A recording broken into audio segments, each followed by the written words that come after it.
আমরা আজকে এখানে আরপিএফ এবং আমাদের স্টেটের প্লেন ক্লথ যে গোয়েন্দা দপ্তরের লোক ছিল ও তাদের জয়েন্ট অপারেশনে দুজন বিহারের দুজন ছেলেকে আমরা ডিটেন করি। তো এখানে তাদের কাছ থেকে পজিশন থেকে একটা অ্যাপারেন্টলি মনে হচ্ছে এটা কান্ট্রি মেড পিস্তল, তবে এটা ডিটেলস ইনভেস্টিগেশনের পরে বোঝা যাবে এটা কি কান্ট্রি মেড বা ফ্যাক্টরি মেড কিনা।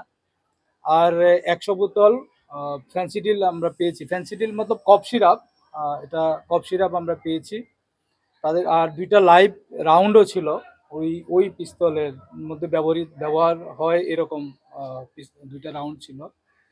এখন ফার্দার ইনভেস্টিগেশন যবে হবে এফএসএল আমরা পাঠাবো। আর বাকি ওরা কার কাছে দেওয়ার ছিল, কোত্থেকে নিয়ে এসে, কারা এর পেছনে আর জড়িত আছে কিনা বা কারা ছিল বা আছে, এটা ফার্দার ইনভেস্টিগেশনে বেরিয়ে আসবে। তাদেরকে এনডিপিএস কেসে এবং আর্মস অ্যাক্টে কেস নেওয়া হবে। আর একজনের নাম হলো কার্তিক, আরেক ইয়াদব, আরেকজনের নাম হলো আমোদ। এটাই আমরা এখন পর্যন্ত পেয়েছি ওদের ভার্সন অনুযায়ী। বাকি ওদের রেকর্ডপত্র যখন চেক করব আরও কি ডিটেলস আছে এটা বেরিয়ে আসবে।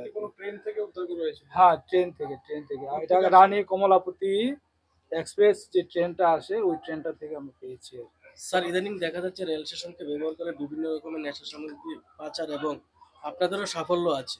রেল স্টেশনে কি আরো কড়া নিরাপত্তা করা দরকার? হ্যাঁ, আমরা তো অ্যাকচুয়ালি বললাম না, যেটা বললাম যে প্লেন ক্লথ আমাদের গোয়েন্দা দপ্তরের প্লেন ক্লথ স্টাফ এটার মধ্যে ছিল এবং আরপিএফ এর ছিল। তো আরপিএফ এর তারা তো ইউনিফর্মেও থাকে, প্লেন ক্লথেও থাকে কেউ কেউ হয়তো।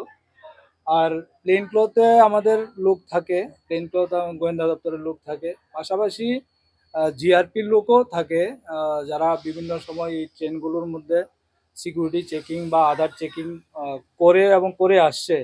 এই জন্যই তো এতগুলো সাকসেস আসছে, আদারওয়াইজ তো এর আগে তো ছিল না। তো এটাকে এখন অনেক বেশি স্ট্রেংথেন করা হয়েছে। এই জন্য আপনারা হয়তো দেখেছেন এর আগেও কয়েকবার ধরা পড়েছে।